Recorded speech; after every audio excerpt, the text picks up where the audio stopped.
एक बात तो आपको मैं अपने हृदय की बताऊं, भागवत मृत्यु से बचाने वाला ग्रंथ नहीं है। क्या मृत्यु से बचा जा सकता है? रावण ने, कुंभकर्ण ने, कंस ने, शिशुपाल ने, दंतवक्त्र ने, जरासंध ने, हिरण्याक्ष ने, हिरण्यकश्यपु ने कितनी तपस्या की, और सबका उद्देश्य क्या था कि मैं मृत्यु से बच जाऊं। कितने कितने वरदान मांगे, पूरी पूरी बुद्धि लगा दी, मैं दिन में मरूं, रात में मरूं, न ऊपर मरूं, न नीचे मरूं, पूरी सामर्थ्य लगाई, फिर भी बच पाए। इसका अभिप्राय यह है कि मृत्यु से बचा नहीं जा सकता।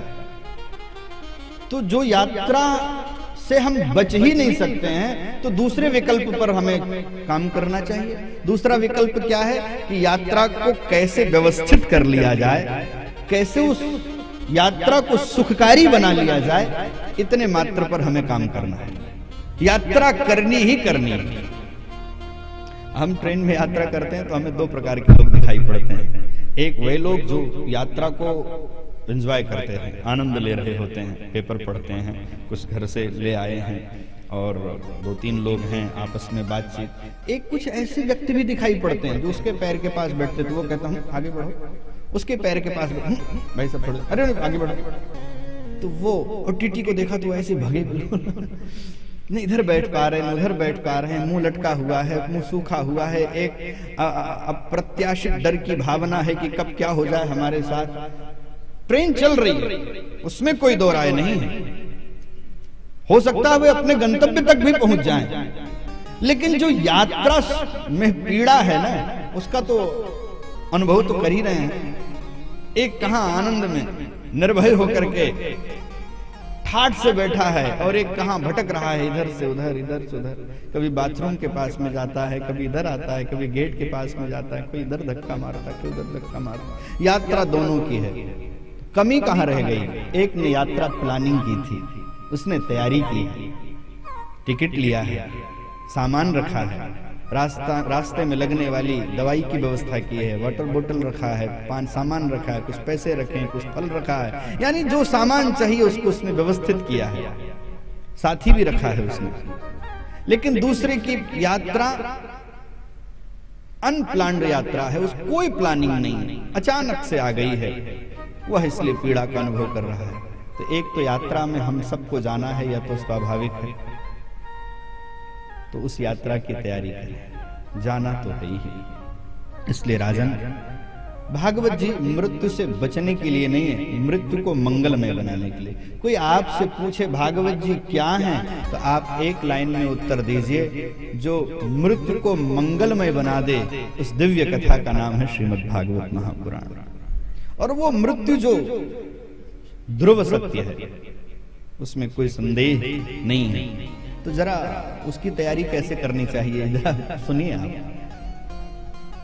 घर से चला जाए, किसी तीर्थ में चला जाए। मेरे मन में कभी कभी एक विचार आता है कि हमसे गलती कहाँ होती है। मैं अभी, आप मेरे सामने जितने लोग बैठे हैं, सब मुझसे आप आयु वृद्ध हैं, मुझे दो चार श्लोक ज्यादा याद हो सकते हैं, लेकिन अनुभव आप सबका ज्यादा है। पर मेरी जितनी आयु है उसके अनुसार जो मैं सोच पाता हूँ, जितनी मेरी समझ है, जितनी मेरी बुद्धि है, मुझे ऐसा लगता है कि हम लोगों ने पढ़ना तो समय पे बंद कर दिया, पढ़ाई पूरी हो गई, लेकिन कमाई पूरी नहीं की हमने, हम लगे रहे उसके बाद भी। यानी ब्रह्मचर्य का समय तो समय से पूरा हो गया, पर गृहस्थ का समय समय से पूरा नहीं हुआ।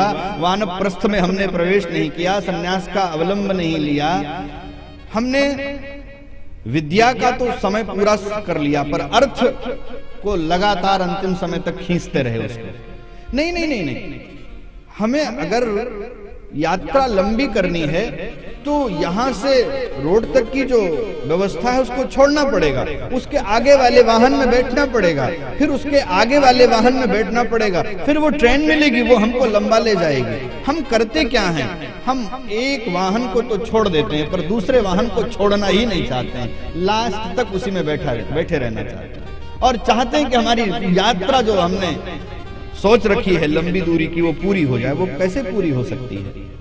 इसलिए क्या करना चाहिए, एकांत में चला जाए, हो सके तो किसी तीर्थ में चला जाए और तीर्थ में जाकर के पवित्र जल में स्नान करे, शुद्ध होकर के एकांत में बैठ जाए, भगवान के दिव्य नाम का स्मरण करे, ओंकार का स्मरण करे और जब की बेला में शनै शनै अपना मन सांसारिक विषयों से निकाल करके भगवान में लगावे और अपने मन को एक बात के लिए मजबूत कर ले, अहम एको न में कश्चित नाह मन्यस्य कश्चित, न मैं किसी का हूं न मेरा कोई है, मैं केवल भगवान का हूं और भगवान मेरे हैं। ऐसी भावना से अपने मन को बिल्कुल दृढ़ीभूत कर ले और भगवान का ध्यान करे।